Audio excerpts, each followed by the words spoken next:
안녕하십니까. 사랑하는 온누리교회 성도 여러분, 오늘 또 거룩한 주일을 맞이해서 우리 온라인 예배에 나오신 여러분들을 주님의 이름으로 환영하고 축복합니다. 하나님 앞에 예배하러 나가는 심정으로 출첵에 이름도 남겨주시면 감사하겠습니다. 이제 다 같이 묵상기도 드리심으로 하나님 앞에 예배를 드리겠습니다.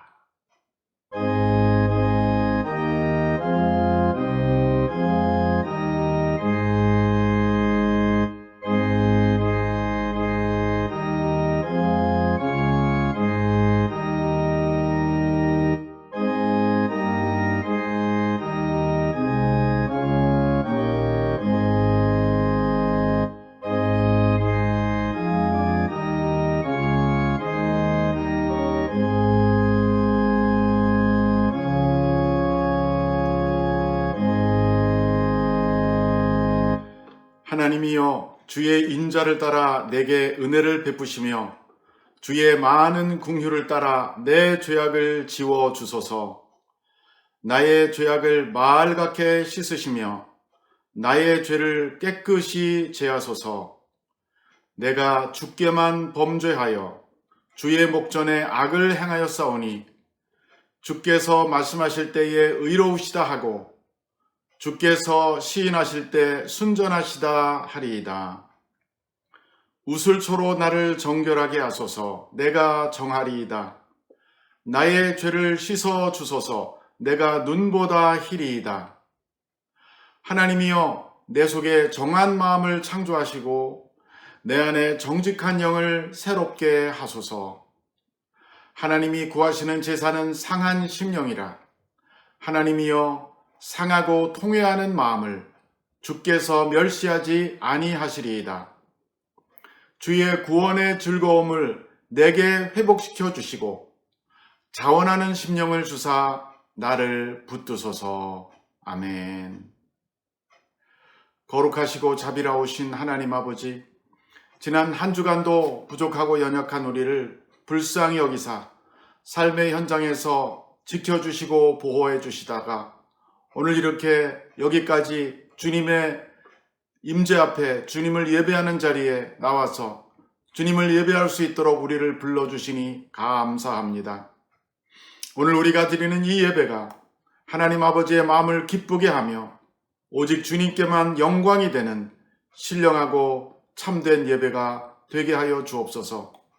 우리의 부족과 허물을 고백하오니 그리스도의 보혈로 씻어주시고 정결한 마음과 영을 주사 진리 안에서 주님을 온전히 예배하게 하시며 우리의 마음과 뜻과 정성과 우리의 모든 것을 드리는 귀한 헌신의 예배가 되게 하옵소서. 우리 주 예수 그리스도의 이름으로 기도합니다. 아멘. 이제 다 같이 찬양팀과 함께 찬양하면서 하나님께 경배를 드리겠습니다.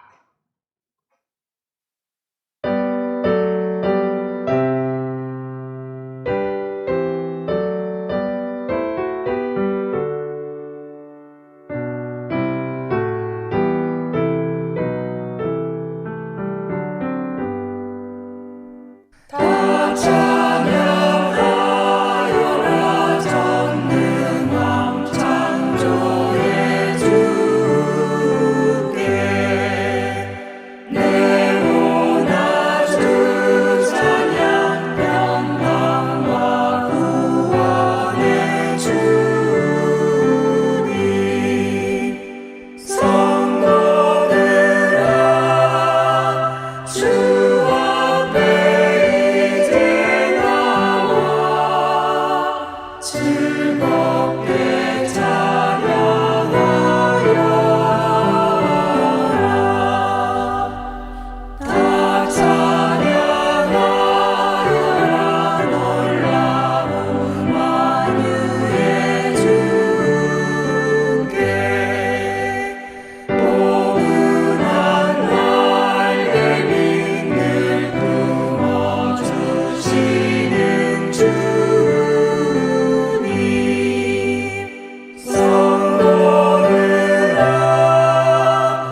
하늘의 문을 여소서.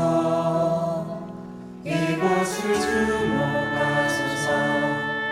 주를 향한 노래가 꺼지지 않으니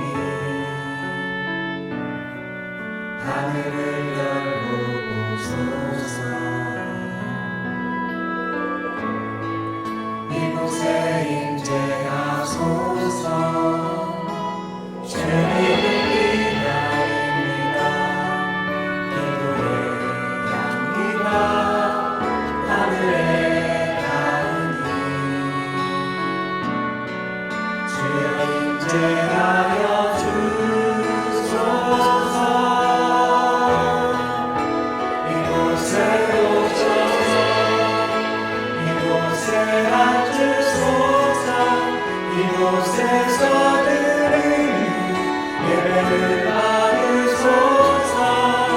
주님의 이름이 주님의 이름만이 오직 주의 이름만 이곳에 있으리라.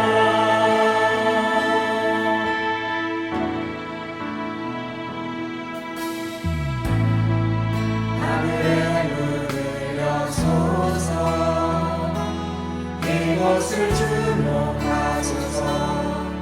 주를 향한 노래가 꺼지지 않으니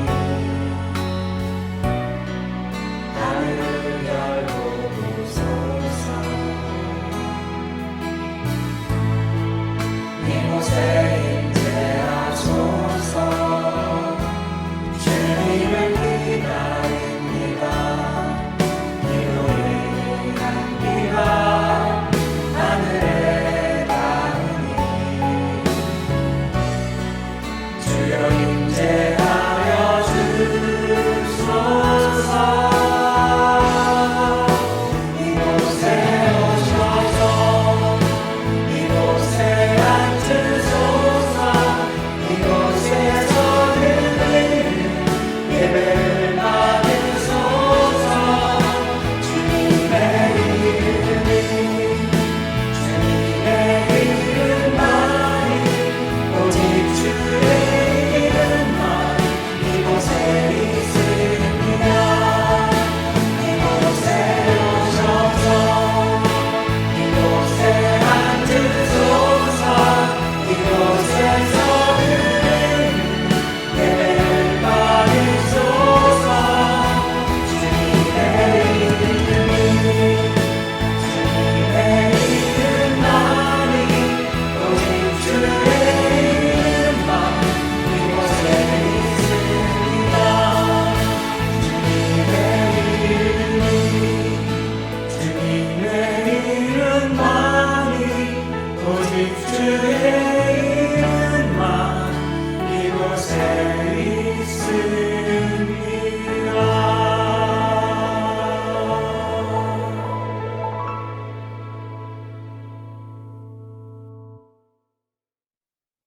다 같이 기도드리겠습니다. 우주 만물을 창조하시고 역사를 주관하시는 하나님, 한 주간을 저희 각자 처소에서 지켜주시고 거룩한 주일에 이렇게 온라인 예배로 드릴 수 있게 해주시고, 특히 저희가 살고 있는 미국의 백신 보급과 더불어 많은 교회에서 이제 대면 예배들이 재개되는 은혜로운 상황을 보며 하나님께 찬양과 감사를 드립니다.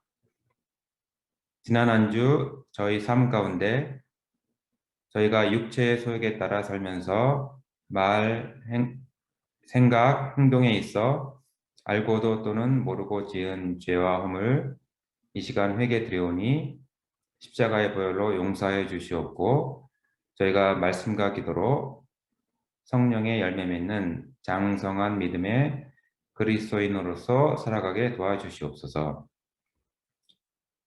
주님 또한 간구드리옵는 것은 우선 5월부터 있을 대면 예배 및 5월 22일 교회 이사 등이 기다리고 있는데, 저희 교회가 함께 서로 손길을 모아 잘 준비할 수 있도록 특히 각 준비위원회로 수고하는 위원회 봉사자들에게 지혜를 더해 주셔서 잘 감당케 은혜 내려 주시옵소서. 저희 교회의 다음 세대가 속한 교육부를 위해 기도드립니다. 초등부 전도사 청빙이 쉽지 않은 상황인데 잘 청빙될 수 있도록 인도해 주시옵고, 저희 12학년 학생들이 이제 곧 대학 청년부로 올라갈 예정인데 저희 대학 청년부가 주님만의 비전을 품고 서로 기도하고 돕는 믿음의 공동체로 부흥될 수 있도록 인도하여 주시옵소서. 교회 안에 환우분들, 그리고 멀리 한국의 병환으로 어려움에 계신 부모님들, 또한 건강으로 어려움에 있는 선교사님들, 로뎀나무 아래 엘리야처럼 주님 위로하여 주시옵고, 주의 이름으로 적절한 치료를 통해 회복의 은혜가 임하기를 또한 간구드립니다. 사람의 중심을 보시는 하나님, 저희가 사는 미국, 또한 멀리 떠나온 한국, 영적으로 어려워지는 세대인 것 같습니다. 하나님을 두려워하는 지도자들 나오게 도와주시옵고, 믿는 사람들이 영적으로 깨어 빛과 소금 역할 잘 감당케 도와주시옵소서. 오늘 예배를 돕는 충성된 손길을 기억하여 주시옵고, 말씀 전하시는 김영년 목사님 성령 충만 통해 은혜의 말씀 시간이 되게 하여 주시옵소서. 예배 시종을 성령 하나님께 위탁하옵고, 이 모든 기도 예수님 이름으로 기도드렸습니다. 아멘. 주님의 뜻 이루소서. 간절히 기도하오니 들어주소서.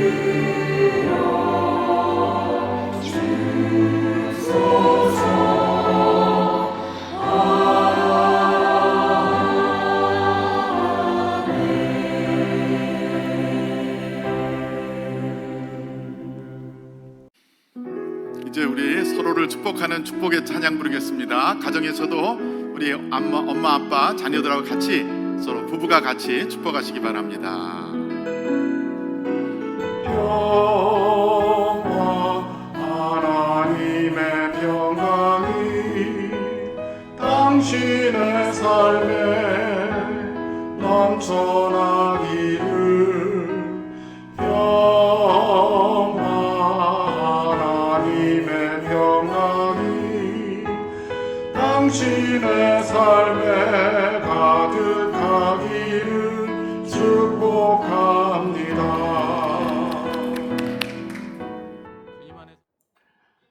몇 가지 교회 소식 알려드리겠습니다. 드디어 이제 대면 예배를 우리가 시작하려고 합니다. 5월 9일부터 다음 주일입니다. 앞으로 2주 후에 5월 9일부터 주일 오전 11시 45분에 대면 예배를 시작하겠습니다. 대면 예배는 주일 2부 예배 시간 한 번만 드리겠습니다. 또한 유튜브로 실시간 스트리밍 방송에서 원하시는 분들은 계속해서 가정에서 드릴 수 있게 되겠습니다. 대면 예배 참석을 원하시는 분들은 교회에 미리 신청을 해 주셔야 되겠습니다. 신청은 홈페이지를 통해서나 목자들에게 전달해 주시고, 혹은 사무간사나 예배부장이나 혹은 저에게 직접 문자로 또 전화로 알려주셔도 되겠습니다. 교육부는 현재와 같이 온라인으로 당분간 계속 드리겠습니다. 주일 예배 부모와 같이 대면 예배 나오는 자녀들은 성인과 같이 예배를 드리게 되겠습니다. 대면 예배 재개하는 당분간은 친교 시간이 따로 없겠습니다. 또한 일부 예배는 따로 드리지 않습니다. 그러므로 교육부 교사들은 9시 반 웨스트밸리 예배나 교회 예배나 혹은 유스 예배를 드려주시면 감사하겠습니다. 그리고 본당에서 5월 16일 날 마지막 웨스트밸리 교회에서 예배가 되겠습니다. 웨스트밸리 교회에서 우리가 2번 대면 예배를 드리고 그 다음에는 유니온 교회로 이사를 가겠습니다. 유니온 교회로 이사 가는 날짜는 5월 22일 토요일이 되겠습니다. 그리고 이사 후 첫 주일인 5월 23일부터는 유니온 교회에서 대면 예배를 드리고 또한 온라인 스트리밍 예배도 동시에 드리겠습니다. 최근에 저희 교회가 달라스 베다니 장로교회와 또 휴스톤 사랑의 교회에 피해복구, 한파 피해복구 헌금을 드렸는데 각각 두 교회 장햇살 목사님과 또 사랑의 교회 장천재 목사님께서 이메일과 전화로 감사의 인사를 전해오셨습니다. 목사님께서 온 교우를 대표해서 우리 온누리 교회에 고맙다는 말씀을 해주셨고 저희들을 위해서도 같이 기도해 주시겠다고 하셨습니다. 이 후원 헌금에 참여해 주신 여러분들에게 다시 한번 감사드립니다. 최근에 IT 선교 부원을 모집하고 있는데 우리 유스 봉사자들이 몇 사람 자원해서 우리 유스 봉사자들을 위한 교육이 있었습니다. 이 교육 모습을 영상으로 만들어 보았는데 아주 잘 만들었습니다. 아직 성인 봉사자는 나오지 않은 것 같습니다. 우리 어른들 중에서도 IT 봉사 하실 수 있는 분들 신청해 주시면 감사하겠습니다. 이제 유스 봉사자들의 교육 모습을 영상으로 잠깐 같이 보시겠습니다.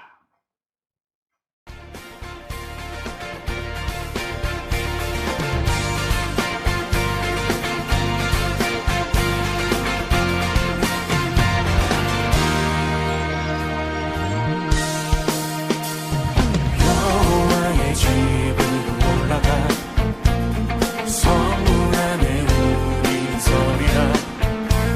주님이 허락한 이 땅 위에서 여호와를 찬양하여라. 보좌 위에 앉으신 여호와 우리들을 다스려 주시니 주님이 주신 넘치는 은혜 여호와께 감사드리라. 영원하신 왕주 찬양하라. 주의 성소에 다 모이리라. 주께 온전한 예배를 드리는 자가 이 땅에 넘쳐나리라. 오늘 우리 예배 가운데 임하시는 주님 찬양합니다. 여호와의 집으로 올라가 성문 안에 우리는 서리라. 주님이 허락한 이 땅 위에서 여호와를 찬양하여라. 보좌 위에 앉으신 여호와 우리들을 다스려 주시니 주님이 주시는 넘치는 은혜 여호와께 감사드리라. 영원하신 왕주 찬양하라. 주의 성소에 다 모이리라. 주께 온전한 예배를 드리는 자가 이 땅에 넘쳐나리라. 영원하신 왕주 찬양하라. 주의 선하심 다 외치리라. 주를 높이며 주님의 크신 능력을 모두 다 노래하리라.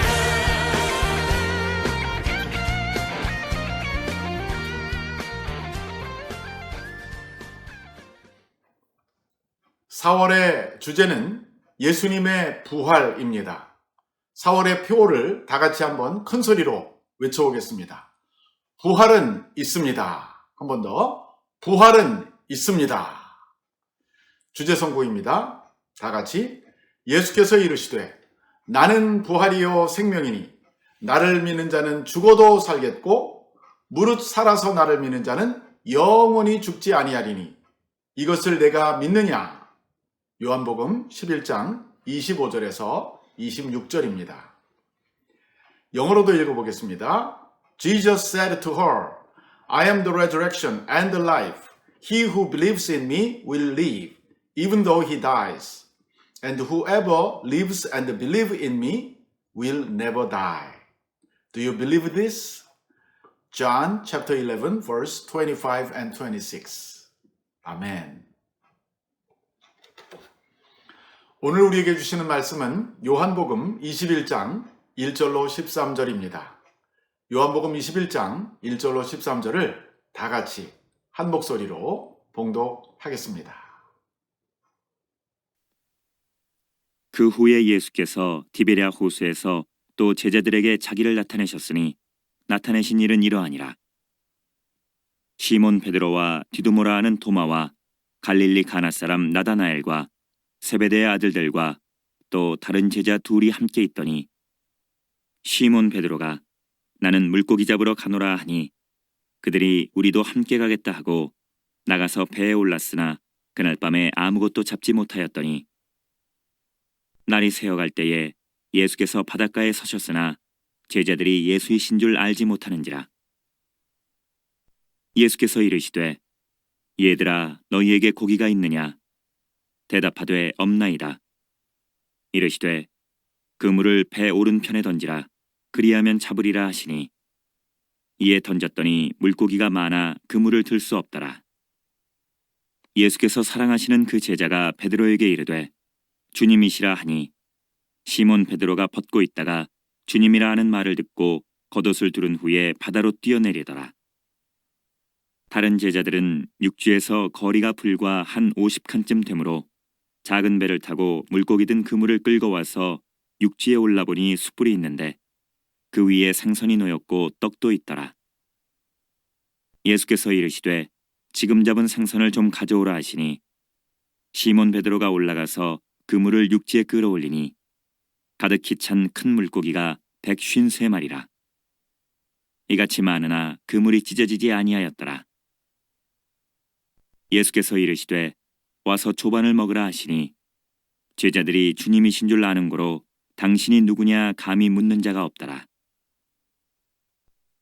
예수께서 가셔서 떡을 가져다가 그들에게 주시고 생선도 그와 같이 하시니라. 오늘 저는 제자들을 찾아오시는 예수님이라는 제목으로 하나님의 말씀을 전하겠습니다. 여러분은 혹시 인생을 살아오면서 자신에 대하여 실망한 적이 있으신지요? 혹은 낙담한 적이 있으신지요? 어떤 중요한 일을 하고 실패했을 때, 내 스스로가 나의 기대에 미치지 못했을 때 자신에 대해서 실망감을 느껴본 적이 있으십니까? 만약에 그러셨다면 여러분은 혼자가 아닙니다. 왜냐하면 많은 사람들이 인생을 살아가면서 바로 그와 같은 감정을 느끼기 때문입니다. 특별히 엄청난 경쟁 사회 속에 살면서 우리는 최선을 다했음에도 불구하고 한계에 부딪힐 때가 있습니다. 이러한 일은 비단 현대에만 있던 일이 아닙니다. 바로 오래전에 이 땅에 살았던 사람들에게도 있었습니다. 더 나아가서 성경에 나오는 인물들 가운데도 그런 감정을 느꼈던 사람이 있습니다. 오늘 본문에 바로 그와 같은 사람이 등장하고 있는데 그는 예수님을 따르던 제자 중에 가장 대표격인 사람입니다. 그는 자기가 한 일에 대하여 스스로 낙심하고 절망하고 실망감을 느꼈던 사람이죠. 그러나 과연 예수님께서는 그 사람을 그대로 두셨을까요? 예수님께서는 그 사람에 대해서 어떻게 하셨는지 우리가 오늘 본문을 통해서 같이 한번 알아보도록 하겠습니다. 본문 1절을 다 같이 한 번 더 읽어보겠습니다. 그 후에 예수께서 디베랴 호수에서 또 제자들에게 자기를 나타내셨으니 나타내신 일은 이러하니라. 여기 보니까 예수님께서 다시 제자들에게 자신을 나타내셨다라고 말하고 있습니다. 이번에 주님이 제자들에게 자신을 드러내신 곳은 바로 디베랴 호수, 즉 갈릴리 호수였습니다. 갈릴리 호수를 요한은 또 다른 이름으로 디베리아 호수라고도 부르는데, 이 디베리아는 티베리우스라고 하는 로마 황제의 이름을 따서 붙여진 갈릴리 호수의 또 다른 이름이었습니다. 예수님이 바로 이 갈릴리 호수에 다시 나타나셨습니다. 2절을 계속해서 읽어주시기 바랍니다. 시몬 베드로와 디두모라 하는 도마와 갈릴리 가나 사람 나다나엘과 세베대의 아들들과 또 다른 제자 둘이 함께 있더니, 오늘 여기 본문에 보니까 예수님이 나타나실 때 어떤 제자들에게 나타나셨는지 언급하기 위해서 거기에 있는 제자들의 이름이 나오고 있습니다. 우리가 예수님이 부활하신 이후에 제자들이 다 있는 자리에서 오신 적도 있고요, 또 한 사람이 빠진 자리에서 오신 적도 있고요, 오늘 본문에 보니까 또 그 중에 일부가 있는 자리에도 나타나셨다는 사실을 알 수 있습니다. 오늘 본문에 나오는 사람들의 명단을 보니까 첫째는 시몬 베드로가 대표로 나오고, 그 다음에 디두모라고 불리는 도마, 그리고 갈릴리 가나 사람 나다나엘, 그리고 세베대의 두 아들, 이 아들은 바로 요한과 야고보를 말하죠. 그리고 또 다른 제자 둘이 더 있었다 그랬어요. 그러니까 전부 다 7명이 있는 것입니다. 어쩌면 이 마지막 두 제자는 아마 안드레, 또 친구 빌립이나 안드레가 아니었을까 추측해 봅니다. 정확한 이름은 언급하지 않았어요. 정확한 이름이 나오는 사람 5사람, 그리고 이름이 없는 두 제자, 모두 7명이 같이 있었다라고 나옵니다. 자, 이 7명이 어떤 경우에 모여 있었는데, 그 7명의 제자가 있는 가운데서 일어난 사건을 3절부터 요한이 기록하고 있습니다. 우리 3절을 같이 읽어보겠습니다. 시몬 베드로가 나는 물고기 잡으러 가노라 하니 그들이 우리도 함께 가겠다 하고 나가서 배에 올랐으나 그날 밤에 아무것도 잡지 못하였더니, 이 시몬 베드로는 이제 물고기 잡으러 가겠다라고 말했어요.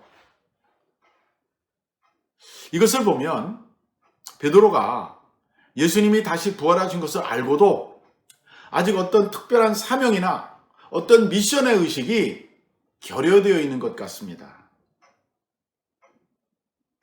그리고 또 다른 한편으로는 뭔가 자신의 미래에 대해서 불확실하고 혹은 실망한 마음으로 자기가 예전에 하던 익숙한 일로 돌아가려고 하는 모습을 볼 수 있습니다.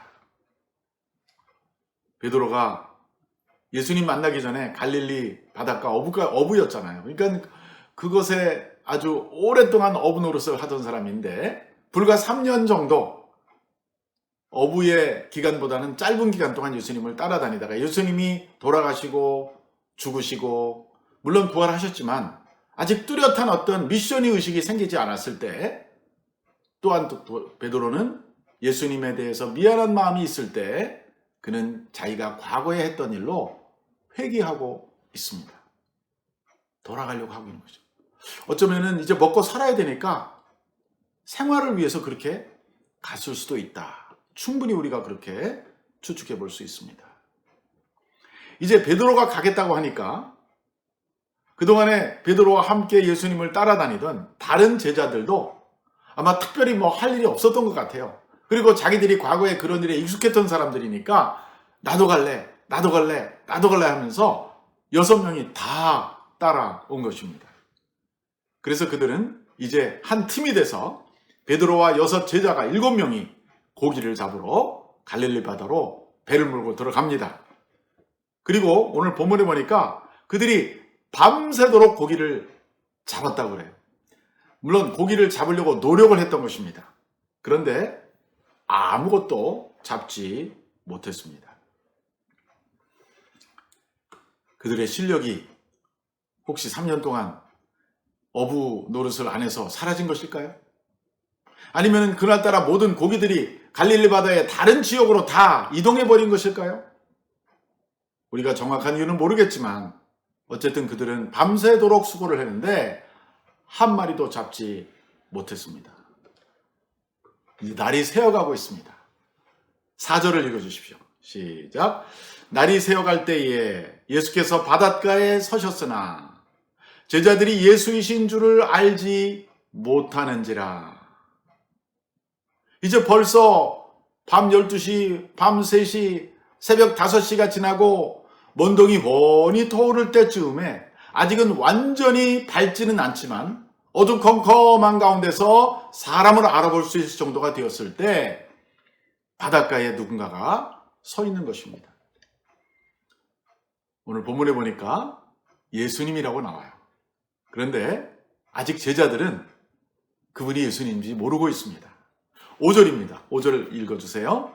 예수께서 이르시되 얘들아 너희에게 고기가 있느냐? 대답하되 없나이다. 이 사람이 이 제자들의 입장에서 이 사람이에요. 이 사람이 얘들아 너희에게 고기가 있느냐?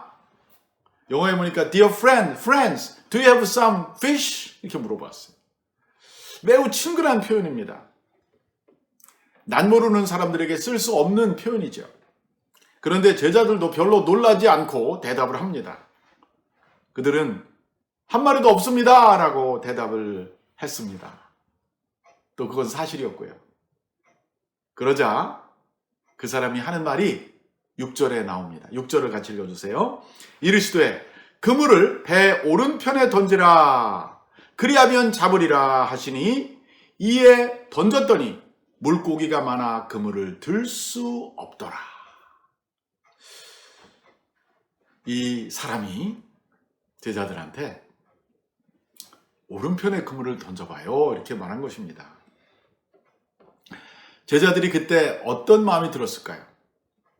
갈릴리 바다라면 내가 손바닥처럼 잘하는 사람이야. 나는 여기서 태어나고 여기까지 내가 오랫동안 내가 어부 노릇을 했는데 당신이 내가 누군지 모르는데 당신이 나보다 더 잘하는가?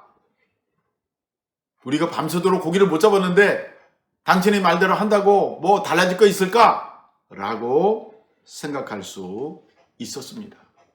그들은 그 사람의 말을 들을까 말까 속으로 순간적으로 갈등했었을 것 같아요.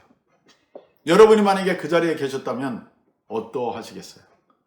누군지 더 정확하게 모르는 사람이 그 사람이 전문가인지 지나가는 행인인지 모르는 상태에서 그냥 오른쪽에 던지라.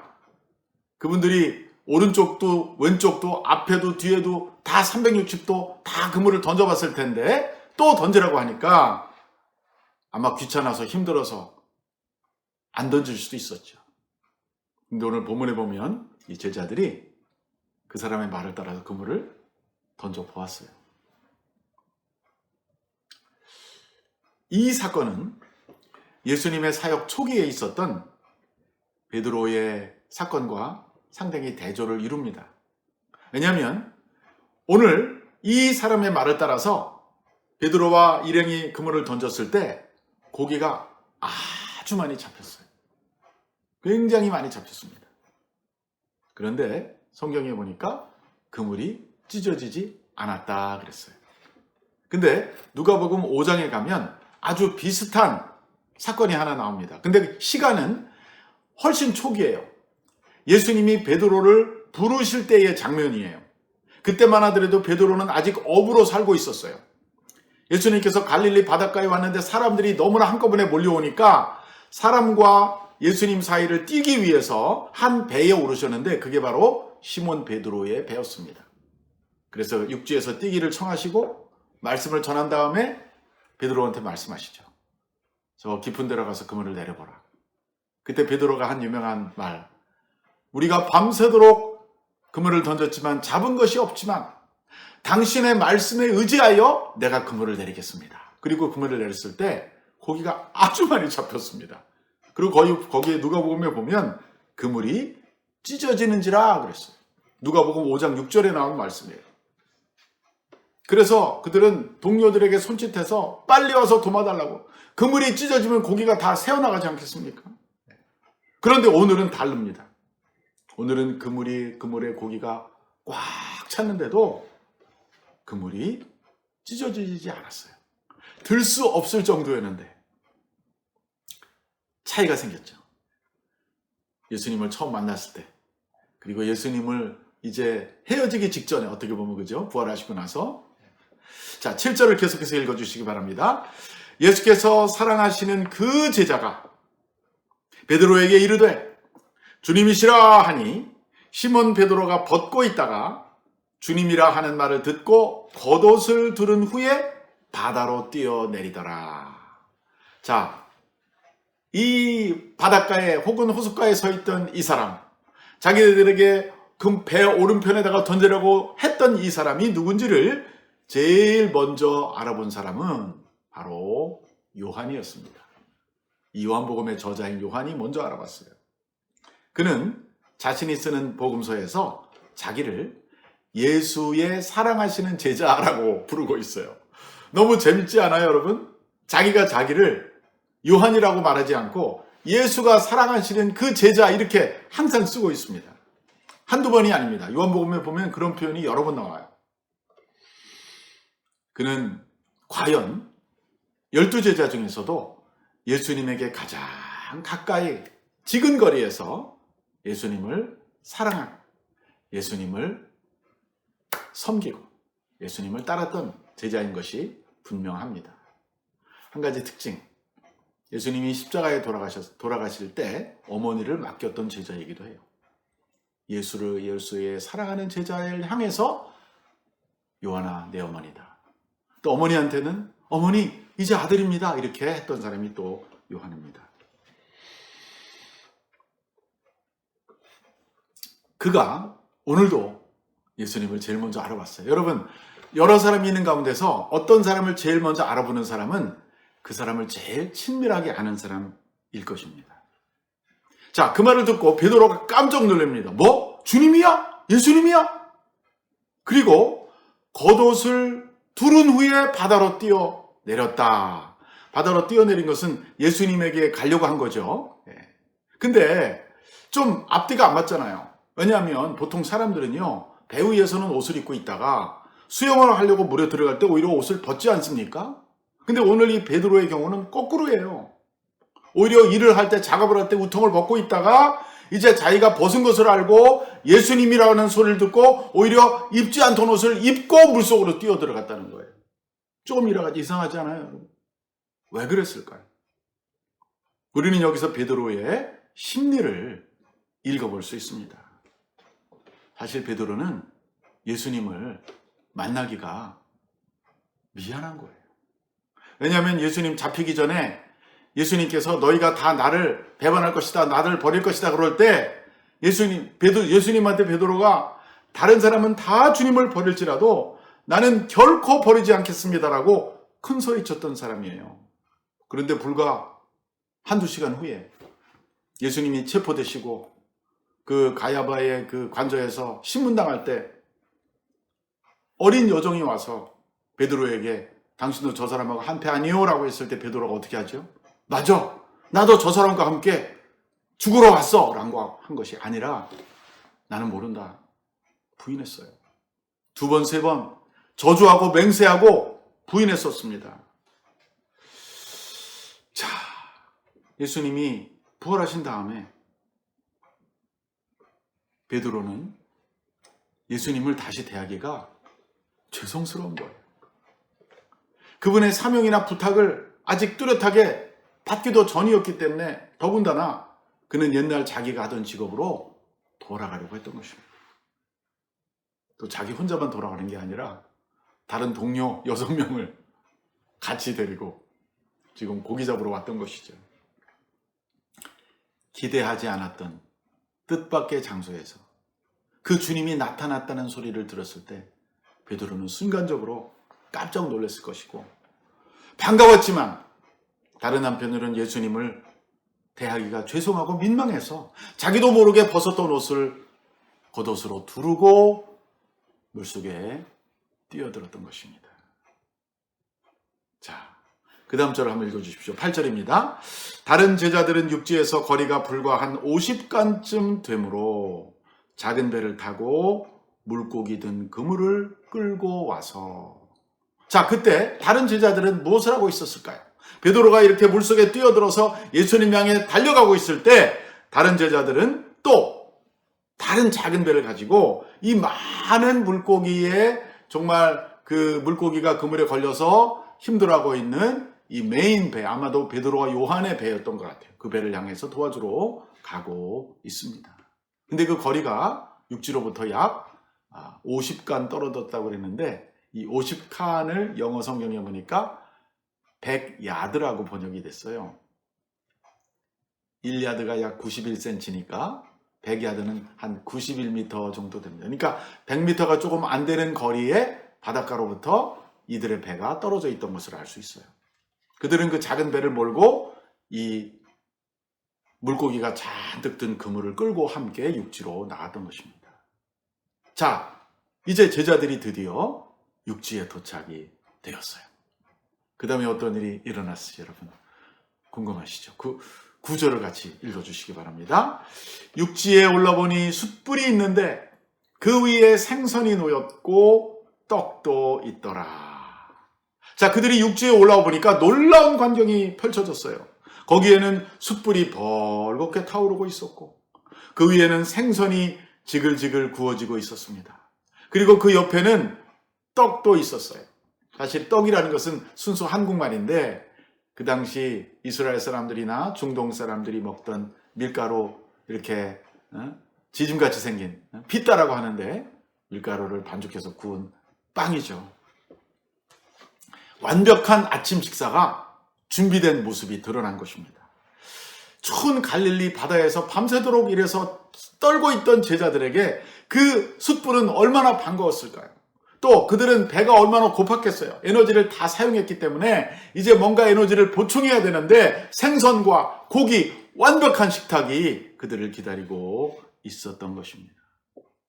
도대체 누가 이 새벽에 바닷가에 이런 퍼펙트한 브렉퍼스트를 준비한 것입니까? 바로 예수님이시죠. 예수님이 하시는 말씀이 그 다음 절에 나오고 있습니다. 10절을 읽어주십시오.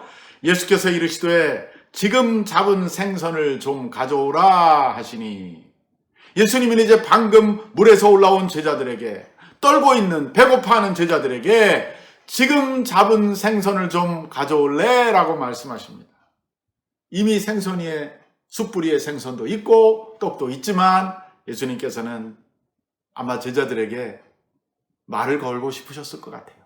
뭔가를 말을 하고 싶지 않았겠습니까?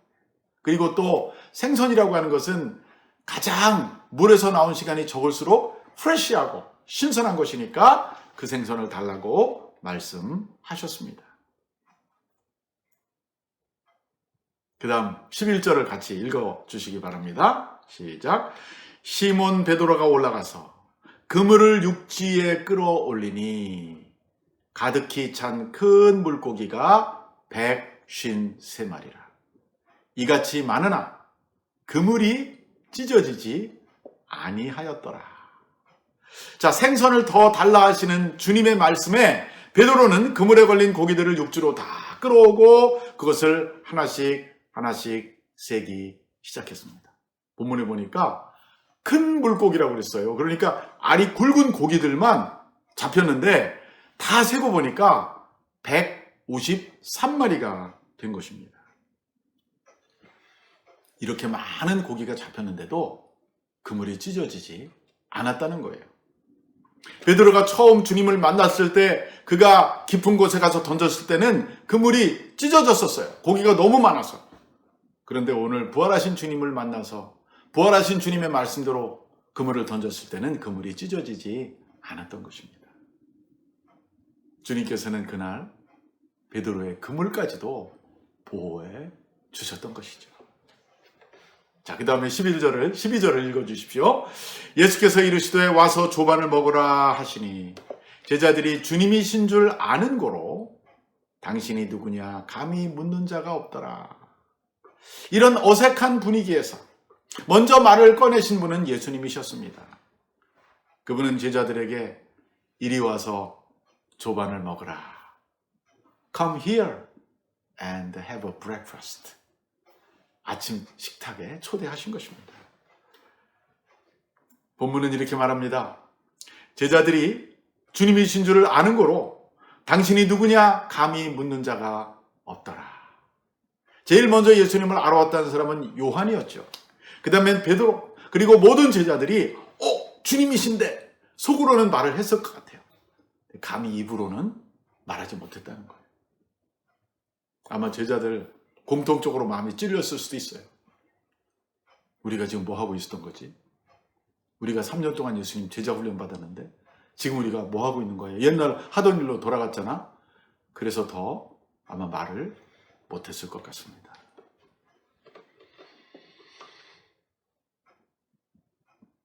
맨 마지막 13절을 같이 읽어보겠습니다.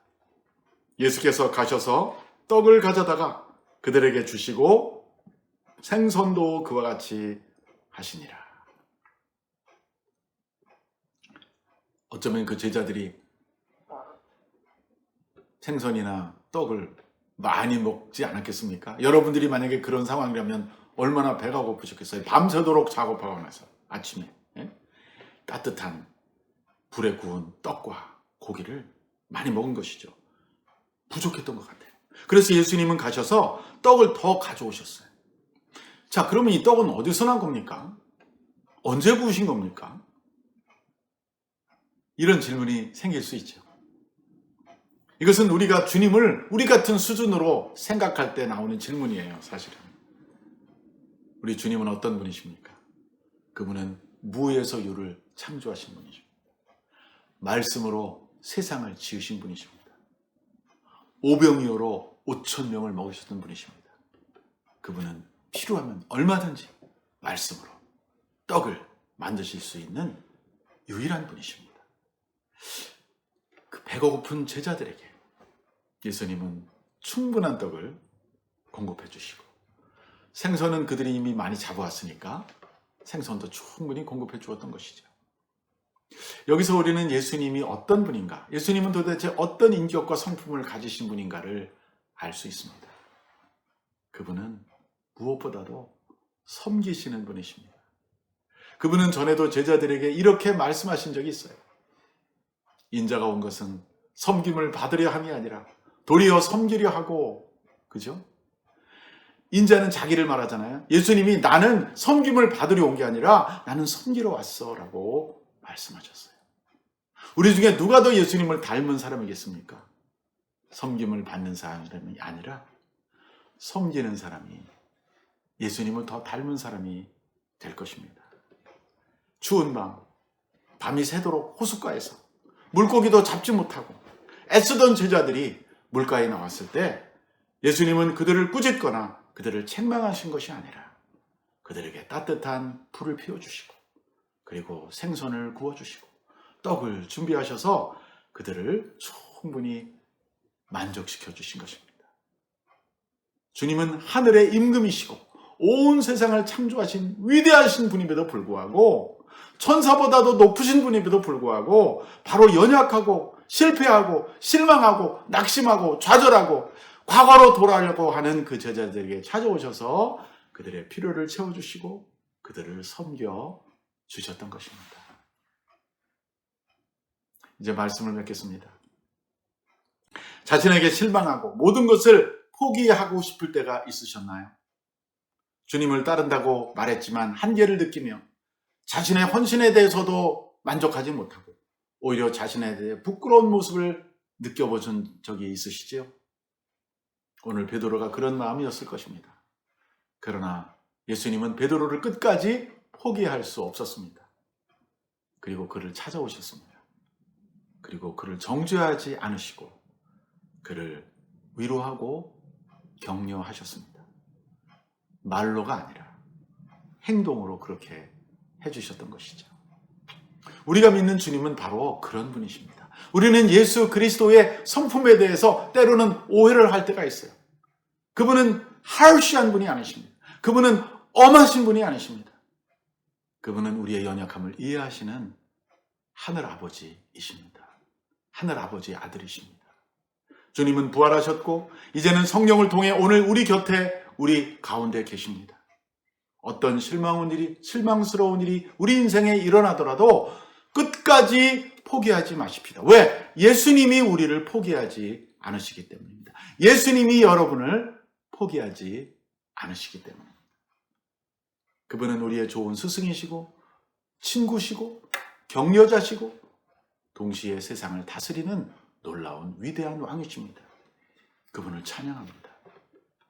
우리가 더욱 그분을 믿고 신뢰하기를 바랍니다. 그래서 실망한 인생에 새로운 반전이 일어나는 놀라운 변화가 일어나는 우리 모두의 인생이 되기를 주님의 이름으로 축원합니다. 아멘. 같이 기도하겠습니다. 사랑의 주님, 우리가 인생에서 실패하고 실망하고 낙심할 때에도 우리를 버리지 않으시고 포기하지 않으시고 우리를 찾아오시는 주님을 믿습니다. 이러한 주님이 우리 곁에 계심을 잊지 않게 하여 주시옵소서. 그리고 어려울 때 더욱 주님을 기억하고 주님이 우리 안에 계심을 믿으면서 용기를 얻게 하여 주시옵소서. 우리 주 예수 그리스도 이름으로 기도합니다. 아멘. 이제 우리 마지막 봉헌 찬송 하나님께 올려드리겠습니다. 찬송가 290장 우리는 주님을 늘 배반하나 함께 찬양하겠습니다.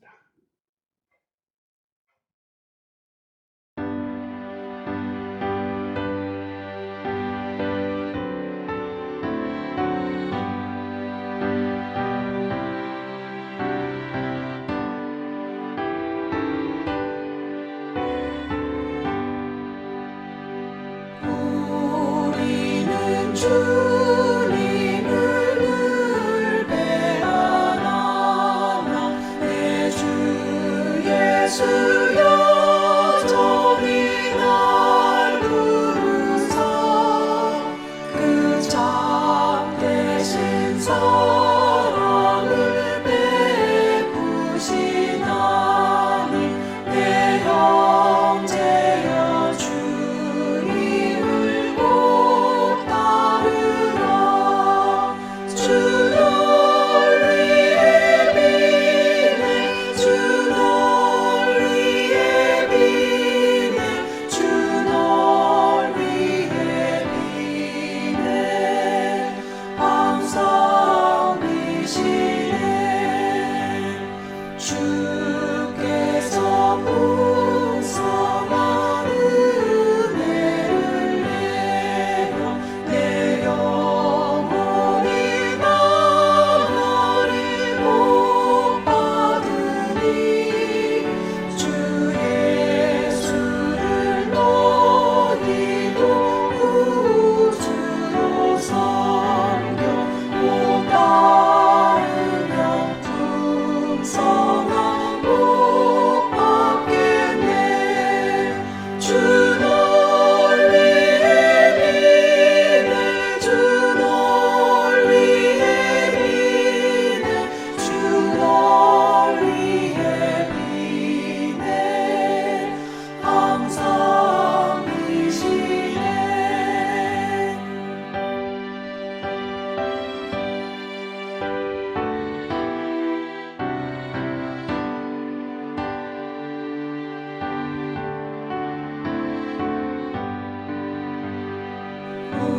무거운 짐 지고 애타는 인생 주 예수께 돌아와 오시어라. 내 주 예수 너희를 돌보실 때에 참 복락과 함이가 넘치겠네. 주 널 위해 비네 주 널 위해 비네 주 널 위해 비네 항상 비시네.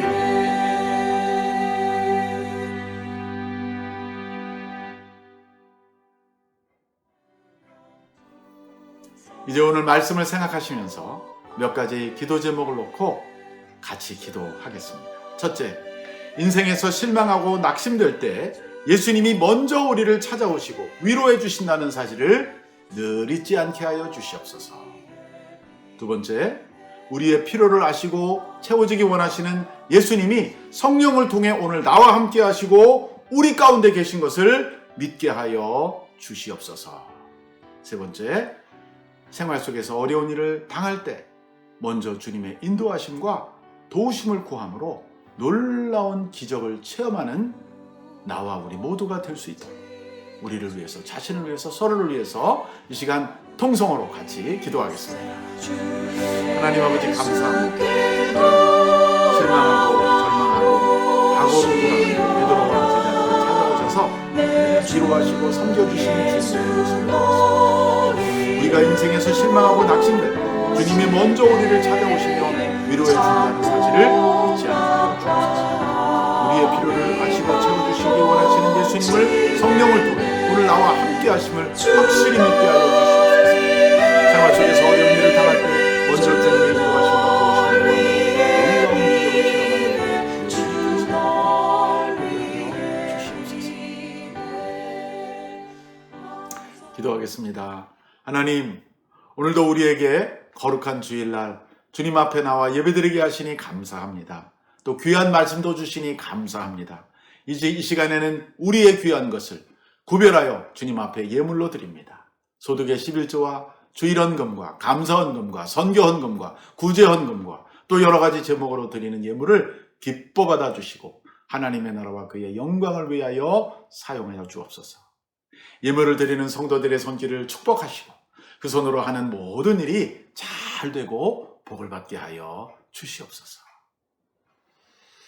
지금은 우리 주 예수 그리스도의 은혜와 하나님 아버지의 무한하신 사랑과 성령의 교통하심이 오늘 언제나 우리를 믿어주시고 우리를 포기하지 아니하시고 우리가 스스로 낙심하고 절망할 때에도 찾아오셔서 우리를 위로하시고 도와주시고 회복시켜 주시는 좋으신 하나님, 좋으신 예수님을 믿으며 살아가기 원하는 사랑하는 온누리교회 성도들 머리 위에와 미국과 한국과 북한 땅 위에 선교사님들을 위해 지금부터 영원히 함께 하시기를 간절히 축원하옵나이다. 아멘.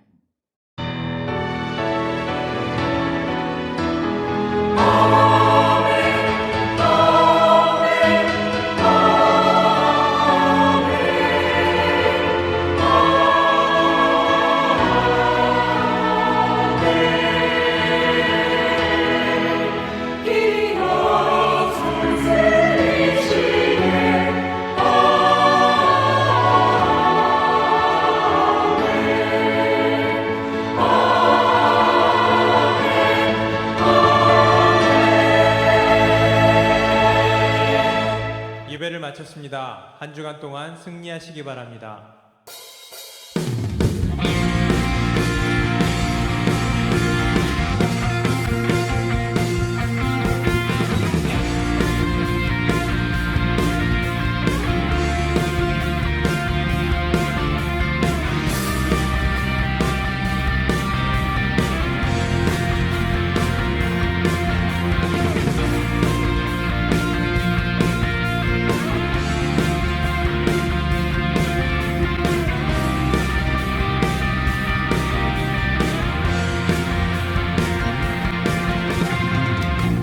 주님과 같은 분 없네.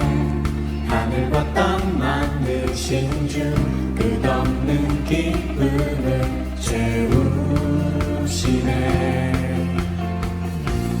내가 드릴 수 있는 건 나의 삶을 드리는 건 변하지 않는 마음 드리네.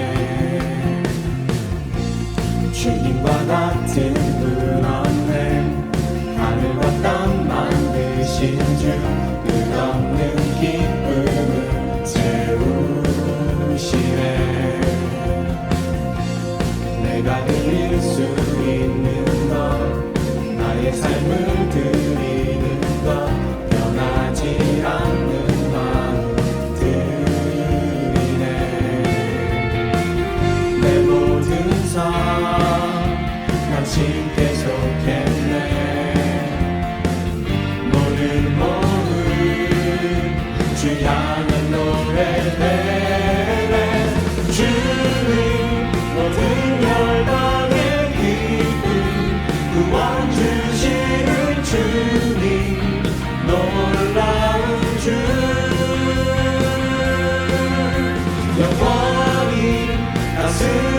주시는 하나님 찬양 받으실 주님 놀라운 주 놀라운 주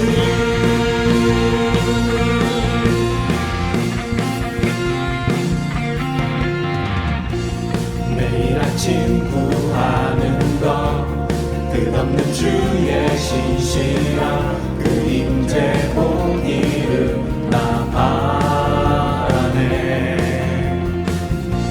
주의 자비와 신실함 나를 자유케 하시니 멈추지 않는 신뢰 드리네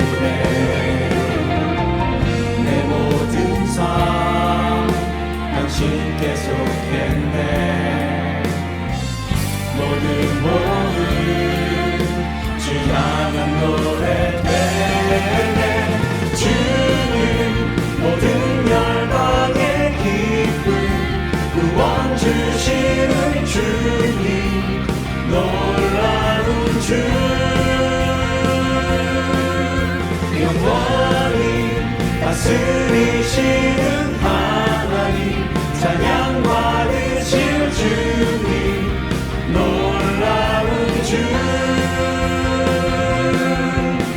주님 모든 열방의 기쁨 구원 주시는 주님 놀라운 주 영원히 다스리시는 하나님 찬양 받으실 주님 놀라운 주 놀라운 주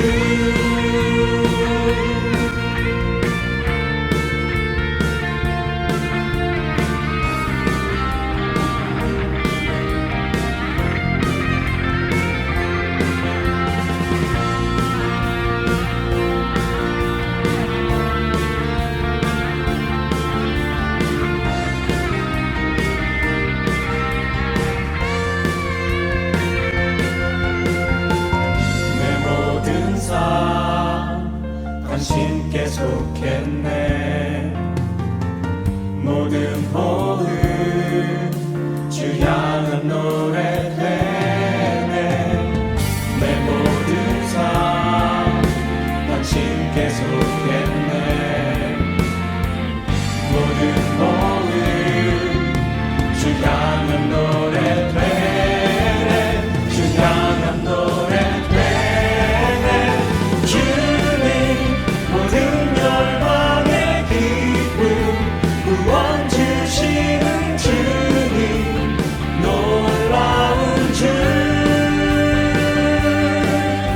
영원히 다스리시는 하나님 찬양 받으실 주님 놀라운 주 주님 모든 열방의 기쁨 구원 주시는 주님 놀라운 주 영원히 다스리시는